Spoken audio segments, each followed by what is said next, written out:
I should have known it would be tough getting much of my mom's attention as fourth of 5 girls. There were boys to keep away from my 2 older gorgeous sisters, and Janice to protect from babysitters and other scary things, and Brenda to hold. Always Brenda to hold. But despite the double middle child syndrome, I was in the middle of the pack of 5, as well as in the middle of the little girls. I was my mom's favorite.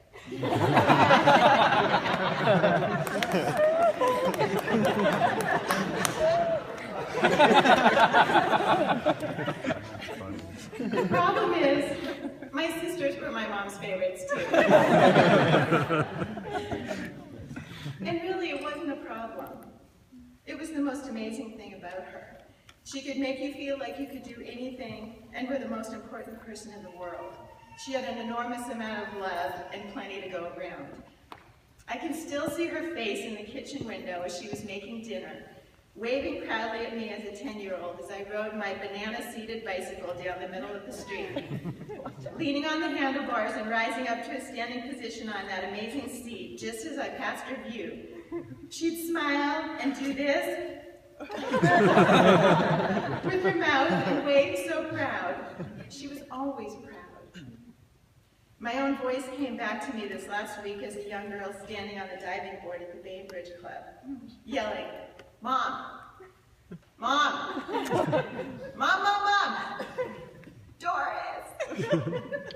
Until she'd look over to watch me do some really not so fancy trick dive into the deep end. As I emerged from the water, she'd be smiling and waving, ever proud, ever loving. I can hear her voice now saying, "You're amazing, Di." And I know she also said, "You're amazing, Elaine. And you're amazing, Carol. And you're amazing, Janice. And you're amazing, Brenda. And you're amazing, honey."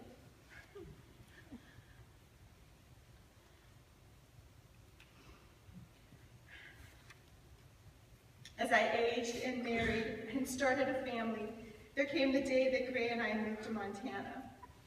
Mom made the trip many times, loving the nostalgic winters and helping me with our 4 young children. She took such joy in babies and children, always setting aside the endless chores and lists to hold them, read them a book, go for a walk, or let them beat her at a card game. Don't fool yourself, Ellie.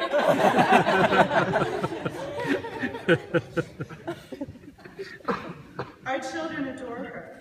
I remember one particular time when, as a 4-year-old, our son Miles was pretty upset with me. And he said, exasperated, "Do I need to go live with Grandma?" She was pure love to them, wrapped in a smiling, accepting grandma body, and she loved every one of her 16 grandchildren and had a unique relationship with each one. And they seemingly could do no wrong, although we all know that's not true.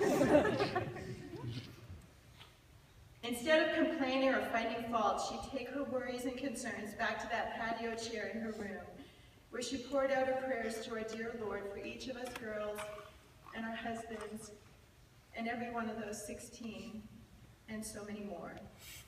I will always picture my humble mom, never too old to learn, generously giving in every way, laughing at herself, and making lists.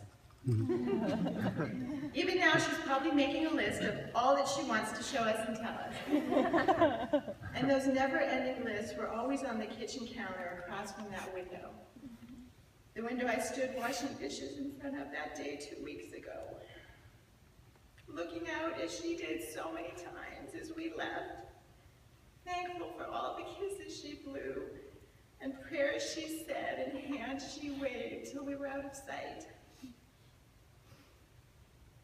But this time it's not goodbye. It's see you soon, Mom. Thank you, Mom, for all you invested into all of us. I love you.